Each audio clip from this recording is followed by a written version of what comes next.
Okay, so let's start with part 2, the Shehnai of Bismillah Khan. So this story is all about Ustad Bismillah Khan, who was a great Shehnai player, and he was born in 1916. He was the one who gave new shape to Shehnai. So let's start with the story. Think of the Shehnai and first thing you will probably imagine is a wedding function. जब भी हम शहनाई के बारे में सोचते हैं तो हम ये सोचते हैं कि किसी वेडिंग फंक्शन में या फिर मंदिरों में उसको प्ले किया जाता है. And the next you will think about is Ustad Bismillah Khan, the shehnai maestro, playing this instrument. और नेक्स्ट अगर हम सोचे शहनाई के बारे में तो हमारे पास सिर्फ उस्ताद बिस्मिल्लाह खान का नाम आता है जो शहनाई माइस्ट्रो थे. Maestro is an Italian word which means master, मतलब he was master in shehnai, shehnai master playing this instrument. Emperor Aurangzeb banned the playing of a music instrument called pungi in the royal residence for it had a shrill unpleasant sound. तो जब ये emperor Aurangzeb के time की बात चल रही है तो औरंगजेब ने बैन कर दिया था. बैन मतलब प्रोहिबिट कर दिया था, मतलब रोक लगा दी थी कि कोई भी म्यूजिकल इंस्ट्रूमेंट पुंगी इंस्ट्रूमेंट को प्ले नहीं किया जाएगा रॉयल रेजिडेंस में. ठीक है, क्यों? क्योंकि it had a shrill unpleasant sound. Shrill means very high pitch, बहुत तेजी से आवाज आना. अनप्लेजेंट मतलब जो अच्छी नहीं लगती, not enjoyable. So that is unpleasant sound, क्योंकि उसमें से बहुत तेज आवाज आती थी जो अच्छी नहीं लगती थी. Pungi became the generic name for reeded noise makers. तो generic is scientific name. Pungi जो था वो एक साइंटिफिक नेम बन गया था फॉर रीडेड नॉइज मेकर्स. अब रीडेड क्या होता है? जैसे विंड इंस्ट्रूमेंट्स जो होते हैं जैसे फ्लूट और क्लैरिनेट, तो इनको हम बोलते हैं रीडेड नॉइज मेकर्स. रीड क्या होता है? Read is a thin blade of metal और केन. तो उससे जो नॉइज मेकर्स जो इंस्ट्रूमेंट बनते हैं उसे हम रीडेड बोलते हैं. तो वो एक साइंटिफिक नेम बन चुका था पुंगी. Few had thought it would one day be revived. कुछ ही लोगों ने सोचा था कि ये दोबारा से रिवाइव होगा, मतलब it will bring back to life, इसको एक नई शेप दी जाएगी. अब यहाँ से पुंगी के बारे में बताया, पुंगी इंस्ट्रूमेंट के बारे में. A barber of a family of a professional musicians who had access to the royal palace. एक बार्बर था मींस नाई. उसकी जो फैमिली थी वो म्यूजिशियंस की ही फैमिली थी. पूरे जितने भी उसके फैमिली में एंसेस्टर्स थे जो थे वो सब प्रोफेशनल थे. ठीक है, और वो रॉयल पैलेस में जाकर प्ले करते थे. Decided to improve the tonal quality of the pungi. Tonal quality means sound quality. तो वो जो बाबर था वो सोचता है कि मैं पुंगी की जो साउंड क्वालिटी है उसको इम्प्रूव करूंगा, क्योंकि उसको बैन कर दिया था तो वो चाहता था कि वो वापस से रिवाइव हो. He chose a pipe with a natural. अब यहाँ पर ये बताया कि कैसे वो पुंगी इंस्ट्रूमेंट को चेंज करके शहनाई में कन्वर्ट करता है. So he chose a pipe with a natural hollow stem that was longer and broader than the pungi. तो वो एक होलो स्टेम लेता है जो लॉन्गर था और थोड़ा सा ब्रॉडर था. तो वो उस इंस्ट्रूमेंट को लेता है और उसमें 7 होल्स करता है. और when he played on it, closing and opening of some of these holes, soft and melodious sounds were produced. तो जब उसने उसमें 7 होल्स किए और उसके बाद जब उसने प्ले करना स्टार्ट किया तो उसमें से एक soft and melodious sound I. Melodious sound means एक अच्छी सी आवाज, एक प्लेजेंट सी आवाज जो लोगों को अच्छी लगे, सुरीली सी आवाज, दैट इज मेलोडियस साउंड. तो उसमें से एक मेलोडियस साउंड प्रोड्यूस हुई. He played the instrument before royalty and everyone was impressed. तो जब वो बाबर इस इंस्ट्रूमेंट को प्ले करता है, रॉयल्टी इज रॉयल फैमिली के जो मेंबर्स हैं, उनके जो लोग हैं, उनके सामने प्ले करते हैं तो सब बहुत इम्प्रेस हो जाते हैं. The instrument so different from pungi had to be given a new name. तो जब ये इंस्ट्रूमेंट वहां पर प्ले हुआ तो उन्होंने सोचा कि इसको एक नया नाम देना पड़ेगा. As the story goes, since it was first played in Shah's chamber, मतलब औरंगजेब के चैम्बर में ये सबसे पहले प्ले किया गया था. चैम्बर क्या है? एक रूम या फिर शाह का कोर्ट बोल सकते हैं. तो रूम जहाँ पर इंपॉर्टेंट डिसीजन लिए जाते हैं. तो उस चैम्बर में वो प्ले किया गया और एक नाई ने प्ले किया. शाह के कोर्ट में प्ले हुआ और एक नाई ने प्ले किया, इसलिए शाह प्लस नाई इज शहनाई, इसलिए उसको नाम दिया शहनाई. ओके, मतलब शाह के कोर्ट में प्ले हुआ है और एक बाबर ने, एक नाई ने प्ले किया है, इसलिए इसका नाम शहनाई रखा गया. The sound of the shehnai began to be considered auspicious. अब ये जो शहनाई की जो साउंड थी, जब ये जो शहनाई जो है ये मंदिरों में, ये वेडिंग में प्ले की जाती है, क्यों? क्योंकि इसको ऑस्पिशियस माना जाता है, मतलब इसको बहुत भाग्यशाली, इसको बहुत फॉर्चुनेट माना जाता है कि एक अच्छा लक लेकर आएगी. And for this reason it is still played in temple, इसलिए इसको अभी भी टेम्पल में प्ले किया जाता है. And is an indispensable component of any north Indian wedding, इसलिए इसको वेडिंग्स में भी प्ले किया जाता है. इंडिस्पेंसिबल मतलब वेरी इंपॉर्टेंट, जिसको तुम इग्नोर नहीं कर सकते कि शहनाई तो ऑब्वियसली अवेलेबल होगी, तो very important component of any north Indian wedding.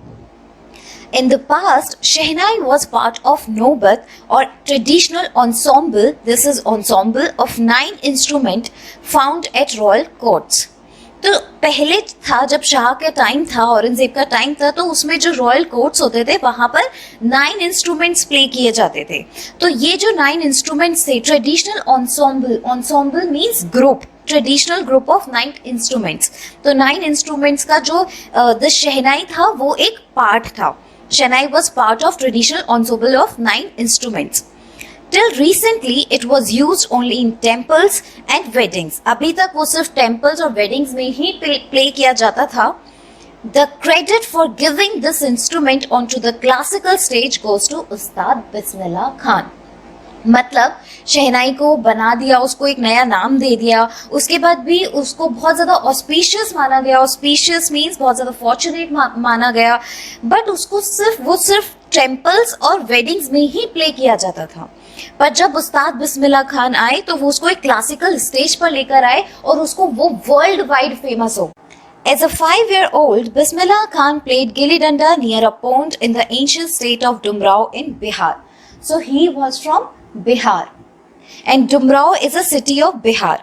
तो जब वो 5 साल के थे वो गिल्ली डंडा खेलते थे. He would regularly go to the nearby Bihari ji temple to sing the Bhojpuri chaita. और वो नियर बाय जब वो 5 साल के थे तो वो बिहारी जी टेम्पल जाते थे और वहां पर भोजपुरी चायता गाते थे. And as a prize he was given a big laddu weighing 1.25 kg, और उनको एज अ गिफ्ट एक लड्डू मिलता था.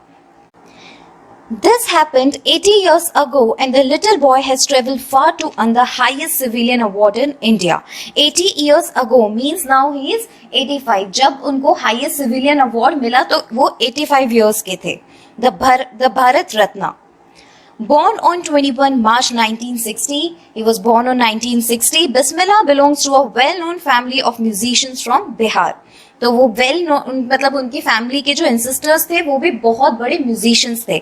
अच्छा, before seeing this let's see कि उनकी फैमिली में जो पैटर्नल साइड थी, मतलब उनके पापा की जो फैमिली थी और उनके जो एंसेस्टर्स थे वो भी बहुत बड़े म्यूजिशियंस थे.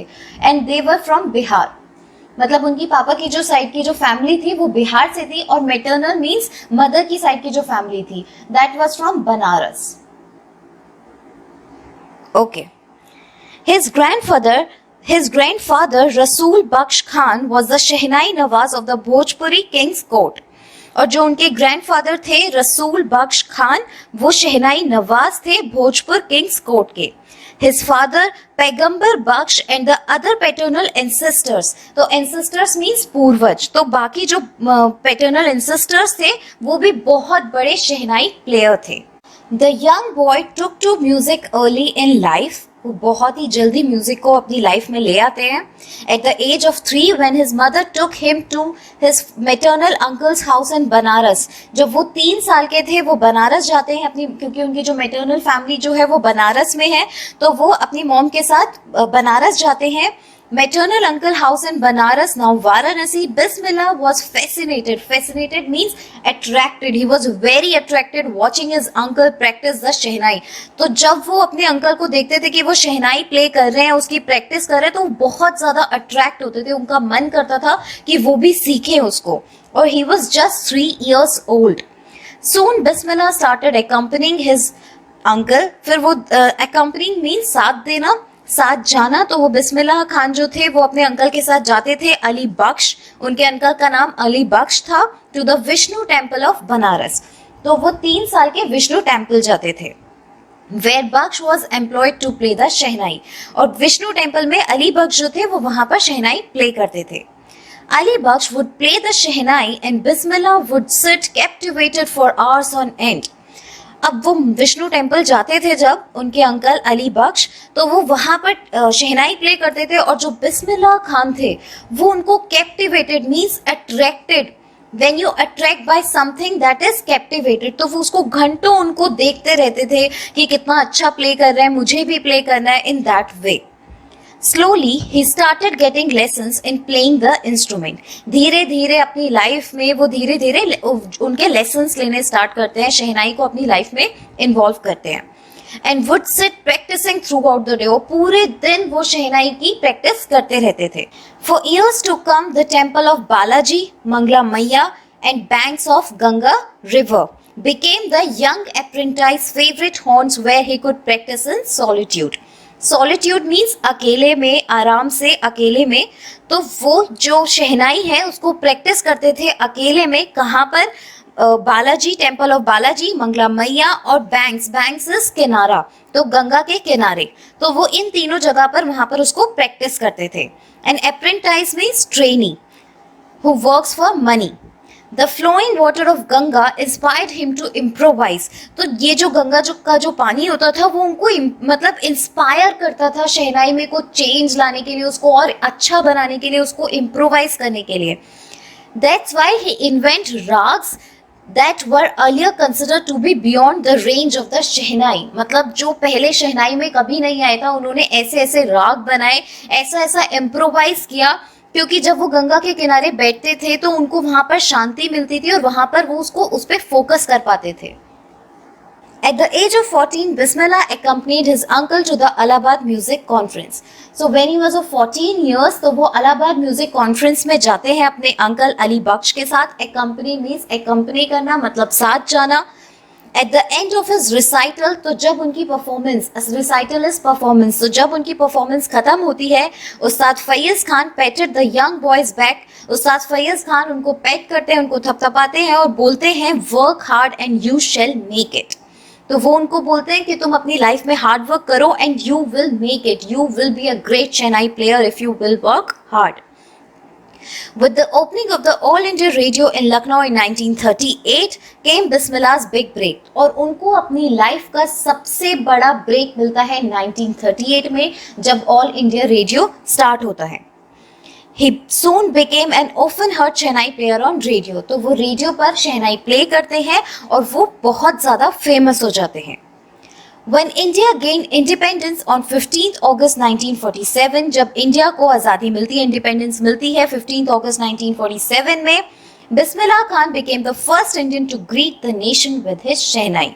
तो उस दिन बिस्मिल्लाह खान शहनाई प्ले करते हैं सब लोगों के सामने रेड फोर्ट पर। He poured his heart into Rag Kafi from the Red Fort to an audience which include Pandit Jawaharlal Nehru, who later gave his famous Rise with Destiny speech।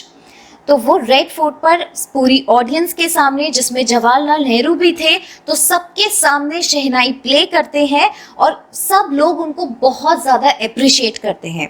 Jawaharlal Nehru उसके बाद अपनी स्पीच देते हैं ट्राइस with destiny पर। अब यहाँ से उनके अवार्ड्स, उनकी सक्सेस, उनके फॉरेन ट्रिप्स, इन सब चीज़ों के बारे में बताया गया है। Bismillah Khan has given many memorable performances both in India and abroad. Means वो इंडिया में तो फेमस थे, अब्रॉड भी फेमस थे। His first trip abroad was to Afghanistan. तो सबसे पहले उनका जो फर्स्ट ट्रिप था वो कहाँ था? अफगानिस्तान में। Where King Zahir Shah was so taken in by the maestro that he gifted him priceless Persian carpets। तो जो वहाँ का राजा था जहीर शाह, वो इतना ज़्यादा टेकन इन, मतलब बहुत ही ज़्यादा अट्रैक्ट हो जाना किसी से, बहुत ही ज़्यादा फैसिनेटेड हो जाना by the maestro. Maestro is an Italian word जिसका मतलब मास्टर होता है। तो वो किस चीज़ में मास्टर थे? शहनाई में। तो जहीर शाह इतने ज़्यादा अट्रैक्ट हो जाते हैं बिस्मिल्लाह खान से कि वो उनको गिफ्ट करते हैं Persian carpets and other souvenirs. अब सोवेनियर्स क्या होता है? सोवेनियर्स होते हैं, these are the things which are given in a memory of a place. मतलब कि अपनी अफगानिस्तान की एक निशानी देना, किसी जगह की निशानी देना as a memory. The king of Afghanistan was not the only one to be fascinated with Bismillah's music. तो जो राजा थे Zaheer Shah, he was not the only one जो इतने ज़्यादा अट्रैक्ट हो गए, इतने ज़्यादा फैसिनेट हो गए बिस्मिल्लाह खान के म्यूजिक से. Film director Vijay Bhatt was also so impressed after hearing Bismillah play at a festival that he named a film after the instrument called Goonj Uthi Shehnai. मतलब कि विजय भट्ट इतने ज़्यादा मेस्मराइज्ड हो जाते हैं, इतने ज़्यादा इम्प्रेस हो जाते हैं उनके म्यूजिक से कि वो अपनी आने वाली फिल्म का नाम ही उनके इंस्ट्रूमेंट पे रख देते हैं और वो अपने आने वाली फिल्म का नाम रखते हैं गूंज उठी शहनाई. His film was a hit. उनकी जो ये फिल्म थी वो बहुत ज़्यादा हिट थी and one of Bismillah Khan composition, और जो बिस्मिल्लाह खान का जो एक कॉम्पोजिशन था उस मूवी में, दिल का खिलौना है टूट गया, turned out to be a nationwide chart buster. तो ये जो म्यूजिक था दिल का खिलौना है टूट गया, ये नेशन वाइड चार्ट बस्टर, मतलब जैसे आज हम बोलते हैं ब्लॉकबस्टर. कोई मूवी अगर बहुत ज्यादा हिट हो जाती है, कोई सॉन्ग हिट हो जाता है तो हम बोलते हैं कि यार इसने तो रिकॉर्ड ब्रेक कर दिया, ये तो ब्लॉकबस्टर है. तो उस टाइम पे उसको चार्ट बस्टर बोलते थे. Despite this huge success in the celluloid world, celluloid world means फिल्मी वर्ल्ड. अभी हम उसको ओल्ड फैशन वे में इसको सेल्यूलाइड वर्ल्ड बोलते हैं, अभी हम उसको फिल्मी वर्ल्ड बोलते हैं. तो इतनी ज़्यादा उनको सक्सेस मिल रही थी इस फिल्मी वर्ल्ड में, उसके बाद भी Bismillah Khan venture in film music was limited to 2. मतलब उन्होंने 2 ही मूवीज में पार्ट लिया था, विजय भट्ट गूंज उठी शहनाई में और विक्रम श्रीनिवास कन्नड़ वेंचर में. तो विजय भट्ट और विक्रम श्रीनिवास के साथ ही उन्होंने फिल्म्स में काम किया और उसके बाद उन्होंने काम नहीं किया. क्यों नहीं किया? I just can't come to terms with the artificiality and glamour of the filmy world. He says with emphasis.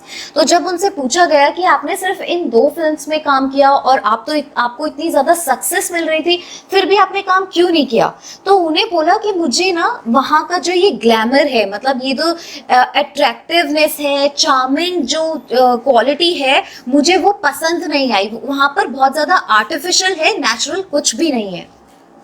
Awards and recognitions came thick and fast. तो उनको अवार्ड्स और जो रिकॉग्निशन थी वो लाइफ में बहुत थिक एंड फास्ट मिली, मतलब बहुत रैपिडली मिली एंड इन ग्रेट नंबर्स. बहुत जल्दी जल्दी उनको अवार्ड्स मिलने स्टार्ट हुए और बहुत सारे मिले. Bismillah Khan became the first Indian to be invited to perform at the prestigious Lincoln Central Hall in US. तो US में भी उनको बुलाया गया था और US का एक prestigious means reputed, एक reputed Lincoln Central Hall है वहाँ पर. तो वहाँ पर वो एक ऐसे पहले इंडियन थे जिन्होंने परफॉर्म किया था. He also took part in World Exposition in Montreal. तो exposition मतलब होता है exhibition, World Exhibition in Montreal, and Montreal is in Canada. तो उन्होंने कनाडा में भी performance the. And in the Cannes Art Festival and in the Osaka Trade Fair. तो इन सारी जगह जो इतनी बहुत ज़्यादा फेमस है, Osaka trade fair is in Japan, तो यहाँ पर इन सब जगह पर उन्होंने performance the. So well known did he become internationally that an auditorium in Tehran was named after him. तो वो इंटरनेशनली इतने ज़्यादा फेमस हो चुके थे कि उन्होंने यूएस में, कनाडा में, जापान में, अफगानिस्तान में हर जगह परफॉर्मेंसेस दी कि तेहरान इज़ इन ईरान. तो ईरान की जो कैपिटल है वो तेहरान है. तो उनका जो ऑडिटोरियम था वो उन्होंने उस्ताद बिस्मिल्लाह खान के नाम पर ही रख दिया था और उस ऑडिटोरियम का नाम था तहार मोस्क उस्ताद बिस्मिल्लाह खान.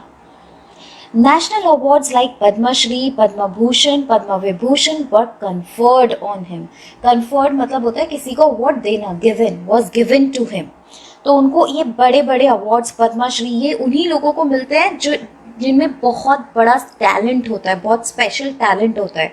तो इतने बड़े बड़े अवार्ड्स उनको मिले. In 2001, Ustad Bismillah Khan was awarded India's highest civilian award. ये सबसे बड़ा अवार्ड होता है भारत रत्न, और ये मिला था उनको 2001 में when he was 85 years old. With the coveted award resting on his chest and his eyes glinting with rare happiness, he said, वो बोलते हैं, all I would like to say is, teach your children music. This is Hindustan's richest tradition. तो उनको इतने सारे awards मिले और उन्होंने अपनी स्पीच में ये बोला कि मुझे सिर्फ इतना कहना है कि अपने बच्चों को म्यूजिक सिखाओ, क्योंकि ये हिंदुस्तान का एक रिचेस्ट ट्रेडिशन है। Even the west is now coming to learn our music, मतलब कि वेस्टर्न कल्चर भी अब हमारा म्यूजिक लर्न कर रहा है, तो हम इंडियंस को अपने बच्चों को ये म्यूजिक सिखाना चाहिए, ये इतना इम्पोर्टेंट है। In spite of having traveled all over the world, Khan साहब as he is fondly called, तो fondly मतलब होता है प्यार से, किसी को प्यार से बुलाना, तो उनको प्यार से क्या बुलाते थे? खान साहब। तो उनको प्यार से खान साहब बुलाते थे, is exceedingly fond of Banaras and Dumraon. So what is he trying to say कि वो पूरा ट्रैवल कर चुके थे, वो हर जगह घूम चुके थे बाहर फॉरेन कंट्रीज में, लेकिन जब भी वो फॉरेन कंट्री में होते थे वो अपने बनारस और डुमराव इज इन बिहार, तो डुमराव एक सिटी है बिहार की, वो उन दोनों जगहों को बहुत मिस करते थे। And they remain for him the most wonderful towns of the world, मतलब पूरा टूर करने के बाद भी उनको वो दो टाउन सबसे ब्यूटीफुल लगते थे। A student of his once wanted him to head a shehnai school in US, तो उनका एक स्टूडेंट था, उन्होंने बोला कि हम चाहते हैं कि आप एक स्कूल खोलो यूएस में। And the student promised to recreate the atmosphere of Banaras by replicating the temple there. Replicating मतलब कॉपी करना। उसने बोला कि मैं बनारस का जो ये टेम्पल है, बिहारी जी टेम्पल, मैं वो पूरी वाइब क्रिएट कर दूंगा, वो पूरा एटमॉस्फेयर बना दूंगा कि आपको बनारस की याद भी नहीं आएगी, मैं पूरा रेप्लिकेट कर दूंगा, पूरा कॉपी करके बना दूंगा। बट खान साहब asked him if he would be able to transport river Ganga as well, तो उनको वहाँ की इतनी ज़्यादा याद आती थी, वो बोलने लगे कि तुम ये सब तो कर दोगे बट तुम गंगा को तो नहीं ला सकते ना। But he is remembered to have said, that is why whenever I am in foreign country I keep earning to see Hindustan। तो इसलिए वो बोलते थे लोगों को कि जब भी मैं फॉरेन कंट्री में होता हूँ मुझे हमेशा हिंदुस्तान की याद आती है। अर्निंग मीन्स होता है strong desire to have something, किसी चीज़ की बहुत ज़्यादा इच्छा होना, तो उनको हिंदुस्तान जाने की बहुत ज़्यादा इच्छा होती थी। While in Mumbai, I think of only Banaras and the holy Ganga, और मैं अगर इंडिया में मुंबई में भी होता हूँ तब भी मुझे सिर्फ बनारस की और गंगा की याद आती थी, क्योंकि उन्होंने अपनी जितनी भी ये राग और शहनाई को एक नई इम्प्रोवाइजेशन देना, वो सब कुछ उन्होंने गंगा के किनारे बैठकर किया था। And while in Banaras I miss the unique मठ of डुमराव। तो बनारस कहाँ पे था? उनका मैटरनल फैमिली की साइड का जो था वो बनारस था, तो जब वो बनारस में होते थे तो उन्हें डुमराव की याद आती थी। Ustad Bismillah Khan's life is a perfect example of the rich cultural heritage of India, right? One that effortlessly accepts the devout Muslim like him can very naturally play the Shehnai every morning at the Kashi Vishwanath temple. Devout मतलब कि जो अपने religion पे बहुत ज़्यादा belief, जो बहुत ज़्यादा रिलीजियस पर्सन होता है उसको हम डिवाउट बोलते हैं। तो वो रिलीजियस मुस्लिम थे और वो डेली शहनाई की प्रैक्टिस करते थे हर मॉर्निंग में eight Kashi Vishwanath temple. Ustad Bismillah Khan passed away on 21 अगस्त 2006 में। उनका बर्थ हुआ था 1916 और उनकी डेथ हुई थी 2006 में, and he was of 90 years old when he died after a prolonged illness। prolonged मतलब होता है काफ़ी समय से चलती आई हुई बीमारी। He was given a state funeral and the government of India declared one day of national mourning. So this was the end of the chapter.